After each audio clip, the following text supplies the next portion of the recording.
I've been watching a lot of Kevin's videos lately, and he's got a big collection, but mine's bigger. So when I did my last video, I had, I think it was like 205, like just over 200 knives. It took a while to, you know, take them out of drawers, take them out of knife cases, take them off the wall, go around the house, find them all, remember who I've lent knives to as well. And currently in my possession, including the ones I've lent away, I also have sold a few knives, more pocket knives and fixed blades and stuff. I'm trying to kind of thin that out and buy more Japanese knives. I don't really use those as much anymore. And then I still have a few knives as gifts, just waiting until someone gets married or housewarming or something. I always have kind of a back stock. Hi, I'm Nolan. I love knives. If you haven't watched part 1, please go back and watch it. It'll give you a lot of information on kind of what's going on here. Back then I had just over 205 knives, and that includes Japanese knives, Japanese folding like higos, little pocket knives, any non-kitchen knives, like just pocket knives, camping, hunting, I guess steak knives. Since then my collection's gotten a lot bigger, much bigger. I really kind of like focused on my favorite Masakagis are the Mizus, water. Love them, they're beautiful. It's the first Masakagis I got. First one I got was back in 2012. I still have the receipt from when there was printed receipts and no actual computer system, which is kind of cool. So if you keep all your boxes and stuff, you have those long time memories. But the first one I got was the Nakiri, which has been used a lot. I love the height of it, and all the blue is gone. There's like a little tiny bit down here, but it's all gone compared to a brand new one. Then, you know, like that same week, bought a 210, they're best friends, hand in hand. And then maybe about 6 years ago, I picked up a 240, refurbished it, and then sold it to my sous chef. I had a Santoku, fixed it up, gave it to my friend as a housewarming gift. And I was like, oh, I really like the Mizus. Like, I should try and find more of them. So I got the 120 petty, I believe, maybe 135. Then the 75 mil petty came in, so I had to get that one. Then we got a Santoku, and I had to replace the one I gave away, because, you know, need to build that whole collection of the Mizus. This is the one I was after forever. Originally when I went to Kamagata, the Mizu was fully out of stock everywhere. So I bought a Yuki instead, and I was always just after the Mizu. It's just so beautiful, and it's so tiny and cute, and it's fun to use. And then at Christmas, I saw that we had the Tsuji, the 270N, which this was a beast for terroir, cutting all that salmon. That was trout. And then I think I got this one during COVID, secondhand. I think it's a 180 Gyuto. So I think I've had the whole collection at one point, but I did sell that 240. Maybe I'll get one another day. So a big part of knives for me is like having that connection kind of with the maker, who made it, the brand, kind of being close to that. Say over like the last year and a half, I've kind of gotten closer to doing that. Some of my more favorite brands, I've been able to kind of reach out and talk to the actual maker, which is really cool, see knives being made. There was some knives I've been after for quite a few years, but really never got any of them. It's a father and son team out of Vancouver in Burnaby, and I was passing through. So I asked them, hey, can I stop by and check out your knives? And they're like, come on in. They're mostly making like Santoku, chef's knife, petty, but then they also do hunting knives for fishing, and they've got a really cool folding knife that I'd like to get, but the wait list is very, very long. These are from North Arm Knives out in Burnaby, BC. They're really, really cool, carbon fiber. This is S35V, and it's good. It's easy to sharpen. And this one's really cool because it's one of their older ones. Before they were like laser and water jet cutting, they would CNC it down, so it's kind of got lines on it from where they're CNCing it down. But this one's made of Magna Cut, which I've never had before, never used before. So I've been using this for maybe about 3 months now. It's good. I don't, you know, I can't really tell that much because I don't really have anything to compare it to. Everybody's talking about Apex Steel and Magna Cut, but I think it's really cool that I've got this cute little set. But yeah, I'm not a huge steel guy. It's not like a huge part of the knife for me. I think it's who made it, where it's made. So to be able to support Canadian family making knives, I think that's really cool. I've got more Canadian knives that are very cool that I didn't put out on the table, and I forgot to put them on the table. There's a knife maker in Quebec called Noah Vachon, and he makes really great knives. They're awesome. Really, really nice guy, super wonderful to talk to. He made these, and I love tiny things. I love miniature things. So he made mini knives. So he makes miniature knives, as he calls them, minis. And I have 3. This is my most recent one, the Suji, which is beautiful. It's got a little acrylic handle on it, but he gets a sheet of metal and he cuts it and grinds it out, and then heat treats them, makes little handles, burns the handle on, the whole process of making a regular knife, but way tinier. There's a little Mikiri. Here's my biggest knife versus my smallest knife. Isn't that cool? One day, I'll be able to buy one of those regular size knives, which would be really cool because I can use it more practically. But I really like these, they're super cool, they're really cute. I like miniature things. I don't know what it is about it. As far as my collection goes, we're gonna say there's maybe 100 knives on here, 80. It's a third of my collection. It's gone up quite a bit. Nathan just gave me this. It's this super cool Fujiwara pin enamel, and they're super rare and limited, and they'll be coming out soon. I do have the Kev Squatch one. I like the Kev Squatch one, it's really silly. I got this really cool Dinka 180 Santoku with the red handle. Love the red papaka wood on it. It's just super cool. It's beautiful. And it pairs so nicely with the Cobalt Special, with the red as well. I thought this was a 150, and it's a 165. So I have 2 165 Nikiris. So I'll probably get rid of one now. Definitely thought it was a 150. That's a little embarrassing. Also picked up Fujiwara Petty, Dinka. I always thought I would just have one Dinka, and then it kind of spiraled when I got that one, and I had to get this one. Love the Croce look on them, hammered, so beautiful. But yeah, the rest, like, I told everybody I was gonna use this one. I still have yet to use it. Just trying to figure out what to use it on. I was gonna buy some salmon this summer. It hasn't really been a great summer for being outdoors. But yeah, I just kind of wanted to show off the more Fujiwaras I got. Like I said, a lot of them I had already shown off, and then now I have 2 Knifewear pins. Speaking of knives that are hard to get, but also made by super talented people, Masashi-san made this, I don't know how long ago, but someone brought one into the Calgary store to get sharpened, and I was like, what is that? And I can't remember who I was working with at the time. They were like, that's a Masashi-san koi. And I was like, oh, that's pretty cool. They're like, yeah, so it's got the scale pattern to it. And I was like, cool, I have to get one of those. I think it's so cool. So after searching and searching and searching and just trying to find, I found one. I still need to kind of refurbish it. That part's a little weird looking. Also, it's really cool to have one that he made earlier on. I've got some stuff pretty much only that he's made in the last 2 years. So to have something like this, I think is really cool.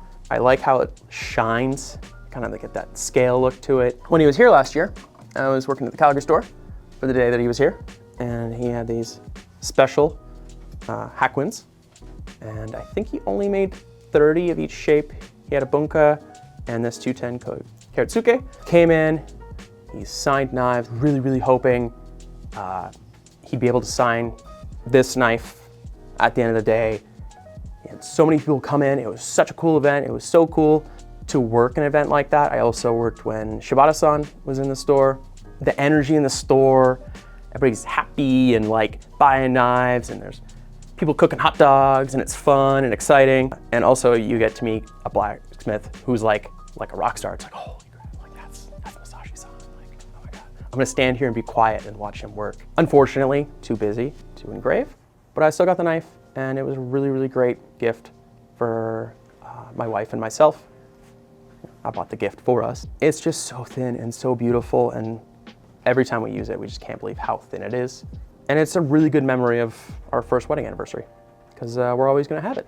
So usually I have a plan of kind of what I'm after, what I'm seeking, like if there's a knife from a maker that I really want, but their knives sell out in seconds, so it's like kind of like a waiting game, or picking it up secondhand somewhere. I usually have a plan for all that, except for garage sale. Garage sales, like we get a bunch of really cool stuff in. When I was a customer, that's when I'd buy all my stuff. So I'd come in once a year, spend a bunch of money, have enough knives for like the whole year, make myself happy, just buy enough knives for 1 year and some cool kit and stuff. But yeah, now I usually have a plan of what I'm after, what I want to add to the collection. But garage sale, like totally random. So garage sale, we got these really cool old Sakai, old stock Takobiki. I believe it's used for butchering octopus. It's not in my plan, didn't even know what it was before I saw it. I don't have a lot of single bevels. It's got a like little cute like owl on there, and it's light and it's really nice. And I really wanted the 210 and they all sold out. So I was talking to Naoto about it. Naoto's like, no, we're like never getting those again. And I was like, okay, 240 is perfect then. I'd love the 240. The 240 would be great. So picked up the 240. I haven't used it yet, but I want to use it for like just a bunch of random stuff. Like I want to make a soup with this, and I want to make sandwiches and cut the sandwiches and do all my stuff. But yeah, this wasn't in the plan. It was just a really cool little knife. And I don't know, I'm just kind of attracted to small, cute things. As you'll see with like, I like kobunkas and konakiris and small little things that they're small, but they're still functional and they're still made the same way. And then you know what? My kids can use them. It's perfect. I'm thinking ahead. So I picked up this at the last garage sale, and I picked up 2 other knives. So I got this Goma fish boning filleting knife, which I loved. It was like love at first sight. It's beautiful. It reminds me of my favorites, the silver thorns. It's got that really nice thin tip. This one's honestly like, I feel like it's even thinner. With it being so similar to the silver thorn, I had to get one to try out. I really like how thin the tip is. Gomas are just a really beautiful knife altogether. Tsuchime, Damascus, brown handle. I don't know what kind of wood it is, but I wouldn't use it for like filleting. I think I would use it for more portioning, and then using this part for any like silver skin, getting under there. Maybe just also just skinning. So if I was doing like porchetta or any kind of curing, I could just take that skin off with leaving as much fat as possible in there. My favorite pick from, I don't know, like 2 garage sales ago, Nathan asked me, he was like, hey, what knife are you most excited about? And I picked this Masatani Kokuryu. Yeah, I think it's Kokuryu. I'm probably saying it wrong, but that's okay, because I like the knife. And it's this really cute Kosantoku. We've got a Damascus one and a Tsuchime one, and this is like best of both worlds. It's got Tsuchime and Damascus, and then it's got this like nice kind of like dark blue handle, which I'm kind of a sucker for a colored handle. I think it's really unique and cool. So I bought that one. I've had this one for about a year, so, you know, they're friends. Maybe I'll get the VG1 Tsuchime at some point. It's got a red handle, so it'd be cool to have all 3 of them. They can sit and hang out together. So I've added a couple rare knives to my collection that I kind of passed up the opportunity when I first started cooking, and they used to sell a lot of them, used to have a lot of them, and kind of always wanted one, really liked the look of them. I was able to find one. I always remember seeing these in the cases. Either had cherry blossoms on them or maple leaf. Beautiful little knife. Konosuke Momiji. I was really, really happy to add this to my collection. I look forward to using it.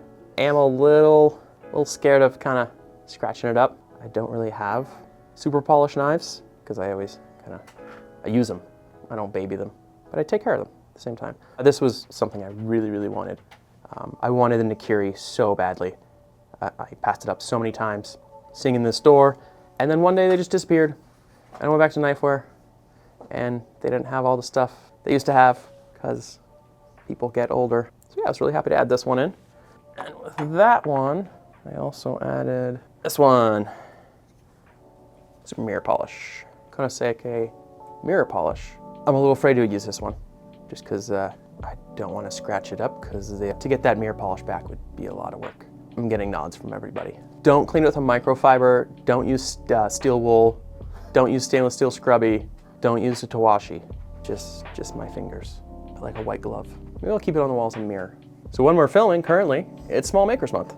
And I've got a couple knives that are featured in Small Makers. Munetoshi 240, Teada, I believe. I guess now I have big knives, but I never really bought big knives before. But Kevin bought one of these and went on and on and on about how amazing it was. So I had to buy one, and I used it. And I love it. It gets this super cool patina on it. So the media team did a bunch of testing and forced patinas in super weird ways and really cool ways. I think the vinegar, the Coke was really cool. It was like super. So yeah, just to have like that full patina over time grow on it, I think is really cool. Also to have a 240, trying to get used to using a bigger knife is really nice. And to have it from this maker who has no children to take over the business. I bought that before all the patina videos. And then I saw the patina knives during garage sale. I was like, those are really cool. So I bought a petty and now I'm gonna do my own experiment with it. I haven't done it yet. I was really hoping to do it before this video. Maybe I'll show it in part 3. This is a Suzuki, I honestly don't even know what you would call this knife. I think Isaac used it in a cheese video.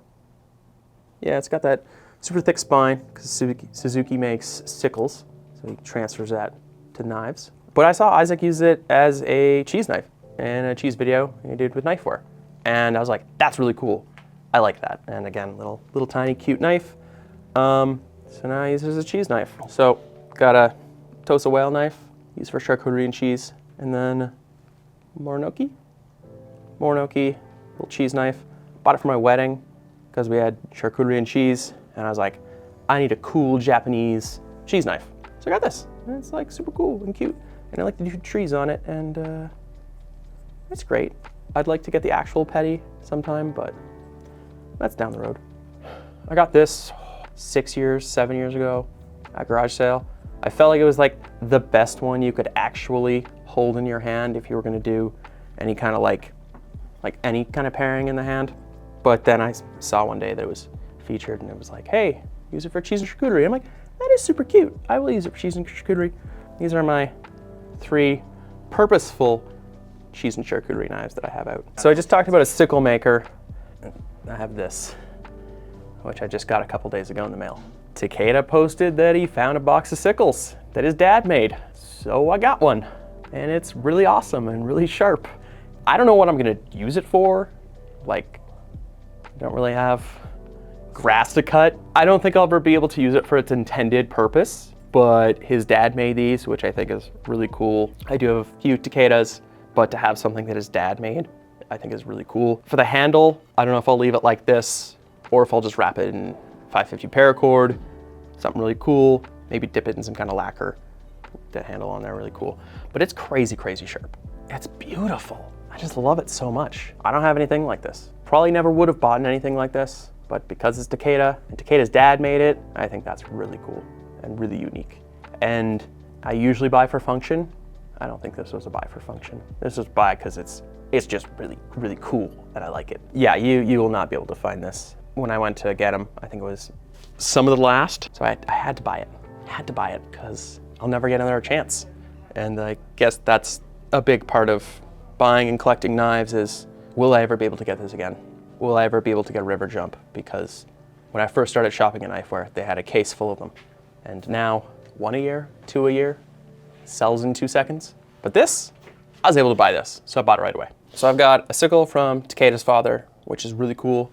And then I've got 5 Takedas made by Takeda. My first one, which I think I've already talked about, is this little konakiri. It's just super cute and tiny. And again, I like cute and tiny little things. Practicality, not very much, but I do like it. Slicing garlic, it's a lot of fun to use. It's like, I have to find something to use it for. I can't just pick up a Gyoto and be like, cool, I can do anything with this. Whereas this, I'm like, okay, I have to use it. I have to challenge myself to use it because I want to use it. So then I went and got this one, which was secondhand purchase. It's got the red Knifewear handle on it. Tall bunka. It does need to be sharpened though. I might do, or somebody else might do. Not a big knife guy. I'm a big knife guy, but long knives, nah, not so much. But Takeda makes his knives super, super thin, and it's a 270 Takeda Gyoto, and it's just beautiful and gorgeous. And I was able to find one secondhand. It's so thin and so light and so huge. Like, I put it on my magnet, and it's like, I feel like it's gonna break. Like, I feel like it's just so thin. But it's a lot of fun to use. Trying to get used to using bigger knives. That's a full-size knife. So my friend's got a Higo, so I gotta get a Higo. So I found one. Higos are just really fun. Simple friction folder. Wood's really cool. I've got a little sheath for it somewhere over there, but I kind of had to have one. Two of my friends have them, and they'd show them off to me every now and then. And I was like, I want one. I want one of those. So I got one. Had to get one. And then most recently, I got this little guy, which I believe most people just paracord wrap the handle, but I saw someone who made a big handle for it, slid it over, and it kind of looks like a hunting knife handle. So I think I'm gonna make my own handle for it. I can never pronounce the name of this one right. Kogatana. Yes, this is the Kogatana. I always want to call it something else. Yeah, I wasn't honestly sure what I was gonna use it for. I liked the shape of it, and I thought, hey, maybe I can put my own little handle on it, make it into a more usable knife, and not just like a woodworking craft knife. I've got a friend who uses his for woodworking, but yeah, if I put that cool handle on it, then it'll be more of a camping hunting knife. So yeah, since my friend uses that for woodworking, kind of thought about maybe using it for woodworking, but I want to try my handle that I saw online first. You get into subgenres of knives, and I started getting into carving, wood carving and stuff, getting blanks of spoons, carving them. It's a lot of fun. So I got 2 carving knives, which are a lot of fun to use. Go camping instead of being on your phone, or I don't really read. So as something for me to do, I just carve wood. And it's a lot of fun. It's a cool subgenre for me because I've always had cooking knives, and I've always had pocket and folding knives. But to have something like this is really cool and useful, and it's a nice little new hobby. So speaking of pocket hunting knives like that, I got this really cool knife. It's a Mora. I honestly would probably just use it for like cutting fish or making feather sticks while camping, or just having it on my belt as a little camp knife. It's donut themed. It's got nice little clips, you clip it on your belt. But yeah, I like that it's sprinkles and brightly colored and fun. I got another donut knife. Colin was talking to me about this company. It's donut themed, and it's really cool. It's got sprinkles, and I like wacky, weird things like that. Bright, colorful. It's kind of why I'm a sucker for cool colored handles and things. You don't find them that often. So something like this, fun.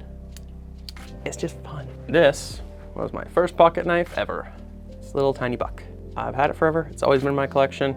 Really, really simple. My boss, for Christmas, gave me this buck knife. So my second ever buck knife.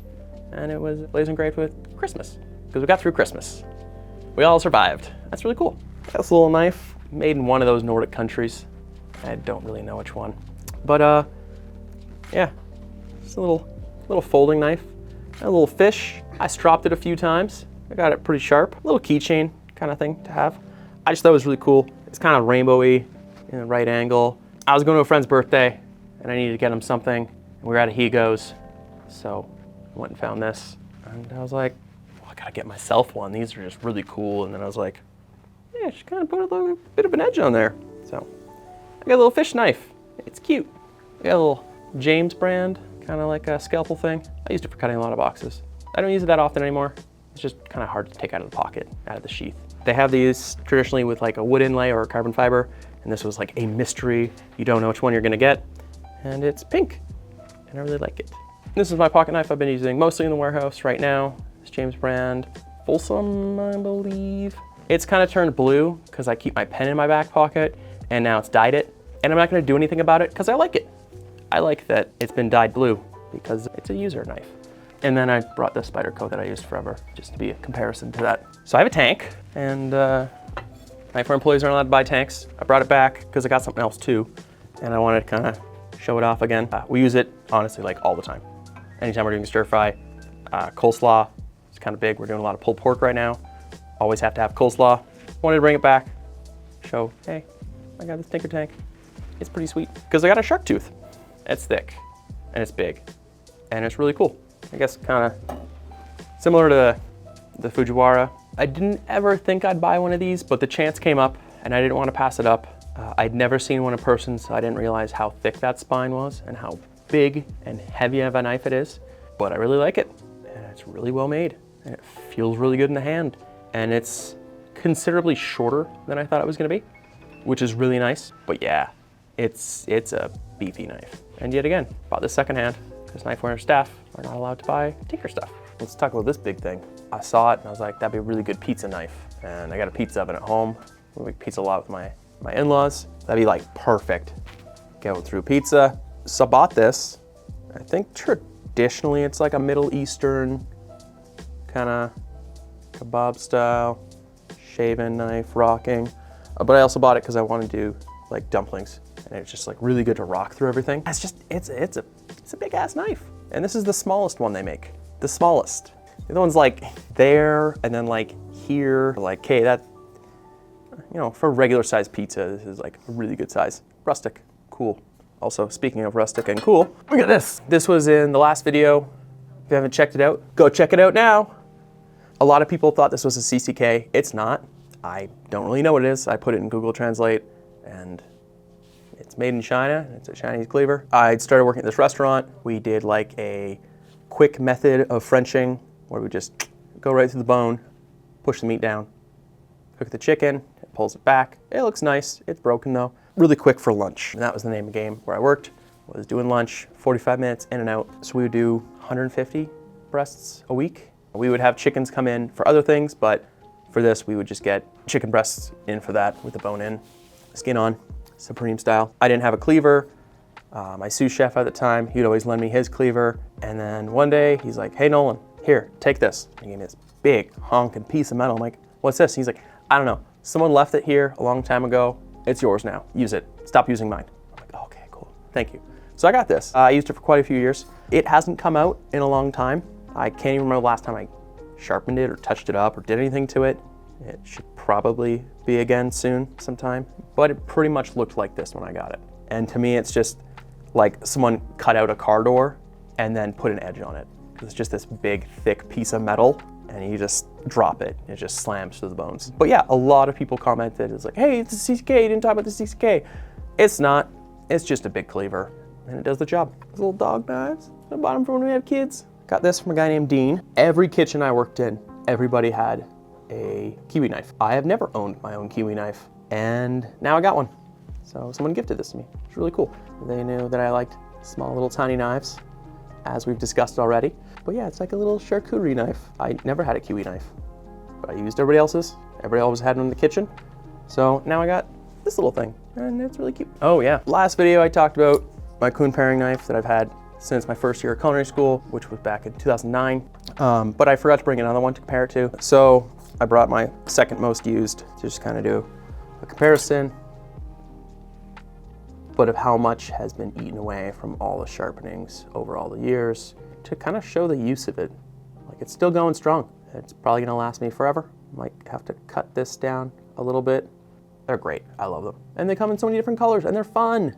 This is one of the ones where I had a plan, and it was like a 5-6 year plan of finally being able to get one. This is made by Clement Knives, I believe somewhere in Europe. I want to say the UK. I'll have to fact check myself. Knife maker, makes everything by hand. He's got a power hammer, but he's trying to do a more sustainable route to making his knives. So it's all recycled. So he gets old CO2 containers, smashes them down, makes them into blanks, makes metal. He walks along the beach and collects any plastic he can find that washes up, melts it down, and makes handles. So all those handles are different. He makes a saya. I don't know where it is right now. Show it off later. Same kind of thing. Makes a saya with recycled plastics and stuff, melts it down, puts them together. So yeah, each one of his knives are always gonna be slightly different, especially because the handle, they're always gonna have like a different color orientation with them, depending on what he can find on the beach, what happens to be there that day that he can melt down and repurpose into a handle instead of it going back into the ocean or going to the dump. So yeah, I found out about him because he's friends with Daniel, who makes silverthorn knives. Kind of always wanted one. His knives sell out in seconds. One day, I was there, right time. Was able to get one. Really nice, it's really sharp. It's a great size, kind of my favorite size. And yeah, I'm just happy that I was finally able to get one. So I think I've talked about mostly everything. There's still stuff on this table that I haven't talked about. So maybe in part 3, I can talk about it then. But I'm just gonna finish off with a Japanese knife that usually doesn't get a lot of credit. So Tojiro Color, they're really awesome.